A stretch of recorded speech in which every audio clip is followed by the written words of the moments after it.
We're joined now by Kellyanne Conway, counselor to the president. Kellyanne, welcome back to Fox News Sunday. Thank you, Chris. So we just heard President Trump say it's all working out very nicely, but in fact, as we've seen, there are protests across the country, and now federal judges have stepped in to at least temporarily block deportation of people who had come in who are banned from coming in under his order. Shouldn't that have been worked out before this order went into effect? The judge in Brooklyn, the Obama appointee judge in Brooklyn's stay of order really doesn't affect the executive order at all, because the executive order is meant to be prospective. It's preventing, not detaining. And so you're talking about 325,000 people from overseas came into this country just yesterday through our airports. It's 325,000. You're talking about 300 and some who have been detained or are prevented from gaining access to an aircraft in their home countries and must stay for now. That's 1%. And I think in terms of the upside being greater protection of our borders, of our people, it's a small price to pay. I am told by the officials that anyone has been detained, if there's no further threat, if they're not dangerous to this country, they can expect to be released in due course, as most of them have already.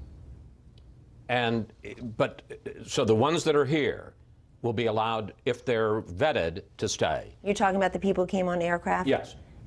Yes, if they're vetted. It's a routine screening process that they'll go through.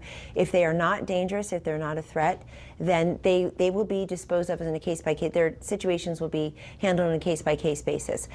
You know, I was stopped many times, weren't you, after 9/11? I didn't resemble or share a name with or be part of any kind of terrorist conspiracy, but this is what we do to keep a nation safe. I mean, this whole idea that they're being separated and ripped from their families, it's temporary, and it's just circumstantial in terms of whether you were one of those 300 and some who was already on an aircraft or trying to get on an aircraft, as opposed to the over 3,000 children who will be forevermore separated from the parents who perished on 9/11.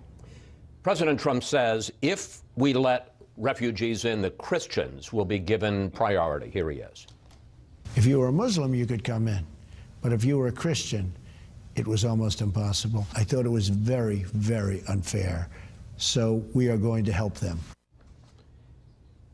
First, that's not true. I want you to take a look at this. As you can see here, in 2016, almost as many Christian refugees were admitted as Muslims. And second, President Trump is barring people from 7 countries, the ones you can see on the map, but not included on the list are Saudi Arabia and Egypt and Afghanistan and Pakistan.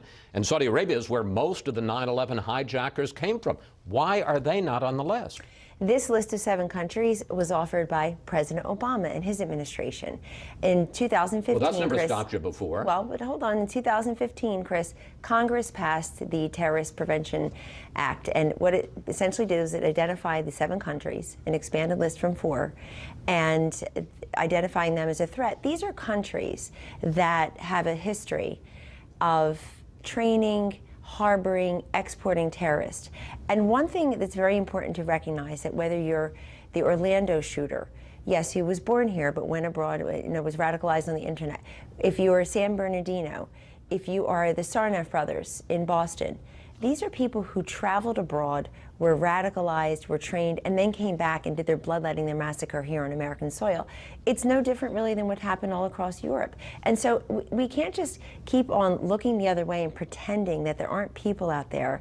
There isn't a terrorist organization, ISIS, Al-Qaeda, otherwise, no, but who wants to... Kellyanne, the specific question I'm asking you is Saudi Arabia, for instance. That's where the 9/11 hijackers, most of them came from. Why not block them? The Congress and President Obama's administration came up with this list of 7. Right, came up with a list of 7. We're following on that in week 1. This president will certainly keep identifying threats and risks. And look, Chris, people can't have it both ways with President Trump. They can't say on the one hand, wow, he's not taking these briefings seriously, when he is. He has a presidential daily briefing. He is privy to information that the rest of us aren't, particularly the media. The political media aren't national security intelligence experts receiving briefings every single day like our president is. A president will always have information. Congress will always have information. The rest of us do not. And let me make very clear, these 7 countries, what about the 46 majority Muslim countries that are not included? Right there, it totally undercuts this nonsense that this is a Muslim ban. This is a ban on travel, prospective travel from countries trying to prevent terrorists in this country, from countries that have a recent history of training and exporting and harboring terrorists. The president also got into a rift this week with Mexico after he signed an order calling for construction of a wall and insisted that Mexico was going to pay for it. We got this response from Mexican President Peña Nieto. Here he is. Mexico does not believe in walls. I have said time and time again, Mexico will not pay for any wall. And then Peña Nieto, I don't have to tell you, canceled his visit this week. That was mutual. The president suggested it first on Twitter at about 9:24 a.m. that day on Thursday. Well, so it was a mutual cancellation. It's not a good thing, is it, that one of our closest allies, our immediate neighbor to the south, and they had a meeting scheduled for Tuesday? You think that's a good thing? It's a great thing that they spoke for an hour. Well, after how about that, having the state visit. I'll tell you what's not a great thing. Here's not a great thing. It's not great that we have a $60 billion trade deficit with Mexico. It's not great that they allow, because there is no border, there is no respect of our sovereignty in this country, Chris. They allow people and drugs to just flow over that border. Well, you know what? Kellyanne, that is an overstatement to say that we have no border and that there is no respect for our sovereignty. Is it an overstatement? Well, is it an overstatement to say that there are not illegal immigrants, people and drugs flying over the border? No, that's certainly true. You know who I want Fox News to go interview? Go interview all those parents who have lost children to opioid use, and all those family members, not even children.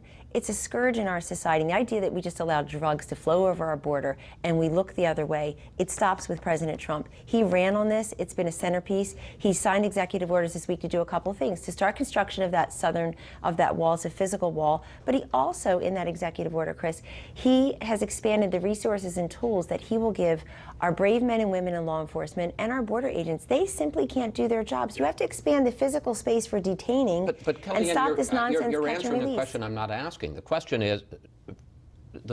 is about trying to work out a relationship with Mexico that doesn't so offend the Mexican president that he has to cancel a meeting, and where relations with the U.S. become a matter of national honor. And I want to raise the issue of a possible trade war, which is now being raised between Mexico and the U.S. And I want to put up the practical implications of that.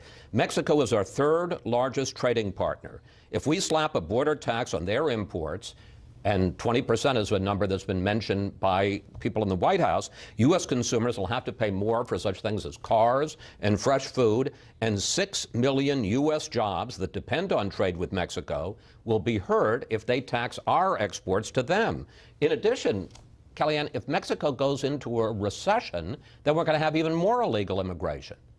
Has that all been thought through? Well, we're not going to have illegal. They may try, but they're not going to get here the way they've just been pouring over the borders in the past because of President Trump. But what you're saying about the 20% tariff, that's one possible option, as we have said as an administration. That's one possible option in terms of funding the wall.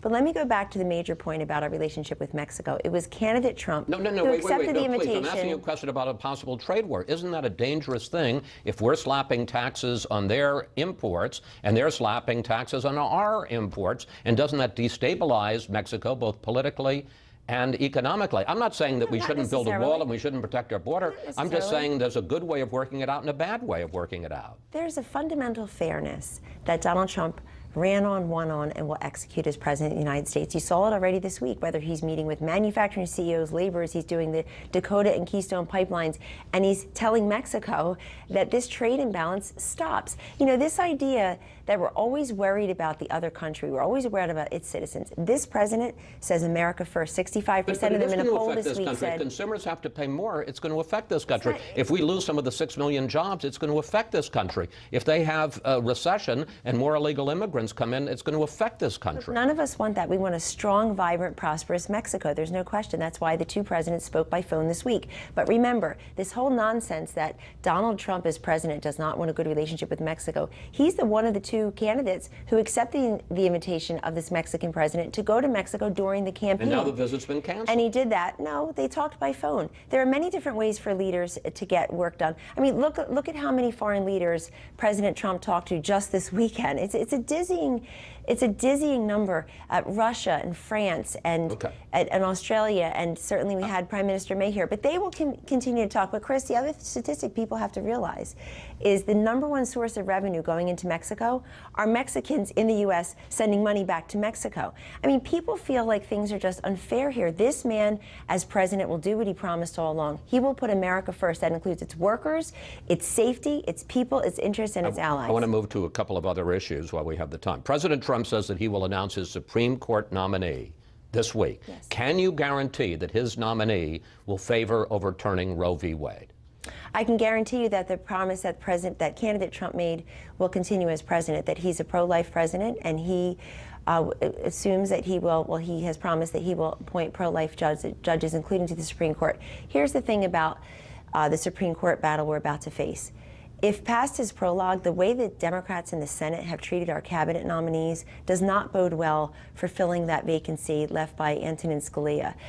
It's just been terrible the way they tried to humiliate and embarrass our cabinet nominees. We still don't have a Secretary of Commerce, a Secretary of Treasury. What are we doing over there? I am going to go bring that up with Dick Durbin in the next segment, so I promise you. But I want to press on this. You spoke at the March for Life rally on Friday, and you said this: this is a time of incredible promise for the pro-life movement. But I don't have to tell you, they don't want promise. They want Roe versus Wade overturned. Will the president nominate someone committed to doing that? Yes or no? That will come up in the person's hearings. I mean, of course, they'll be obsessively asked that question, not so much about the Commerce Clause or about extraterritoriality, but they'll be asked about Roe versus Wade obsessively. Let me tell you about the action. No, but can you tell us that City policy to this those week, hundreds of thousands of people who were out there in the mall who you said, this president hears you, is he going to appoint somebody who wants to overturn Roe v. Wade? He's going to appoint somebody who respects the Constitution. And I haven't heard the word penumbra since 1973. Have you? In other words, we've got this... No, it's a good word, but no, I haven't heard it since. It's a word that you haven't heard because nobody dare use that word. We should point out that was the explanation for how Roe v. Wade got... Not just the explanation, it's a Supreme Court decision on how we allowed... But look what's happened since. We've had millions of innocent babies taken from their mothers. We are having this culture of life now that does not respect life from conception to natural death. And this president gave this Manhattan male billionaire who was pro-choice most of his adult life gave the most impassioned defense of life that any of us had ever heard coming from a presidential podium. Said to Hillary Clinton, you and your ilk are really extreme on this issue. You're for partial birth, you're for sex selection abortions, which basically extinguishes the next generation of girls, not boys. You're for taxpayer funding abortion. I don't mean to interrupt, but I got to... That's what's on the table here. We're running out of time, and I want to ask you about one other issue, and that is the president's relationship with the press. Here is what he had to say about that this week. The media, much of the media, not all of it, is very, very dishonest. Honestly, it's fake news. It's fake. They make things up. And Chief Strategist Steve Bannon went much further. Quote, the media should be embarrassed and humiliated and keep its mouth shut and just listen for a while. But Bannon wasn't finished. The media has zero integrity, zero intelligence, and no hard work. You're the opposition party, not the Democratic Party. You're the opposition party. Kellyanne, do you understand how offensive that is? I understand how offensive it was to never be taken seriously that Donald Trump could be elected president. On great days, we were ignored. On most days, we were mocked. A lot of us reported on it fairly, and that's a different issue. No, it is the issue because it extends into this presidency, Chris. You can't put a piece of tissue paper between the way Donald Trump was covered as the Republican candidate, the Republican nominee, the president-elect, and the president. It's all the same. It is an anti-Trump screed. It is completely disrespectful to the office of the president. Why? Look at what happened this week. Nobody's interested in learning the policies. It's just I've a been string asking of you about soundbites. policies today. I asked you about the vetting. I asked you about Mexico. Yes. And I asked you about the Supreme Court. All of those are legitimate questions. Yes, are they not every network and every print outlet is created equally in this. But if you read people's Twitter feeds, that crap would never pass editorial muster in a newspaper or on your TV show on your network here, nor should it. And so the idea that tweets are my own, really at 10:45 a.m. while you're walking out of the place where you work, all I would say is, tweets are not your own. Much to the dismay of some of the people here at Fox, I don't tweet. Look, let me get to, if I may, to the real point. Politicians complain about bad press. I think you have some legitimate complaints about bad press. The First Amendment protects the press. We are in the Constitution, and it is offensive, quite frankly, to have folks, any politician, but folks who have been in the White House for a week lecture us about what we should and shouldn't do and that we should keep our mouths shut. Well, no, that I think what my colleague Steve Bannon is saying is, why don't you talk less and go listen to America more? Because let me tell you something. I know what he meant. I work with him every day. The media failed to learn America. Donald Trump proved something that the media failed to do, which is he understood America. The idea that we were never taken seriously in places like Pennsylvania to say we have zero and intelligence, zero integrity, and that we should keep our mouths shut is offensive. I think it's called listen more. And let me just say something that else happens. It's the way that everything is cherry-picked. Biased media coverage is easy to detect. It frankly helped us because this was such an elite rejection election where the establishment, the elites were all rejected by the voters. It turns out there are a heck of a lot more of them than us, Chris, and that's how we won. Why is that relevant? It's relevant because people, who's cleaning house? Which one is going to be the first network to get rid of these people who said things that just weren't true? Talk about fake news, talk about alternative facts. What happened last week? I went on 3 network Sunday shows. I spoke for 35 minutes on 3 network Sunday shows. You know what got picked? The fact that I said alternative facts, not the fact that I ripped a new one to some of those hosts for never covering the facts that matter to America's women, the 16.1 million women in poverty as we sit here, the 12.4 million women who have no health insurance. Everybody should feel outraged. The billions of dollars we have spent as a nation on public education, only to have millions of kids trapped in schools that fail them and never really promote and protect their intelligence and prepare them for the world as they all deserve. They shouldn't be restricted by the zip code where they live. They should be lifted up. This has all been a colossal failure, and nobody wants to talk about that. They want to talk about, it's always zing, it's always playing gotcha. There's no question that when you look at the contributions made by the media, money contributions, they went to Hillary Clinton. We have all the headlines. People should feel embarrassed. Not one network person has been let go. Not one silly political analyst and pundit who talked smack all day long about Donald Trump has been let go. They're on panels every Sunday. They're on cable news every day. Who's the first editorial writer? Where's the first blogger that will be let go that embarrassed his or her outlets? We know all their names. I'm too polite to call them out by name, but they know who they are, and they're all wondering why be the first to go. The election was 3 months ago. None of them have been let go. If this were a real business, if the mainstream media were a thriving private sector business that actually turned a profit, which is not true of many of our newspapers, Chris,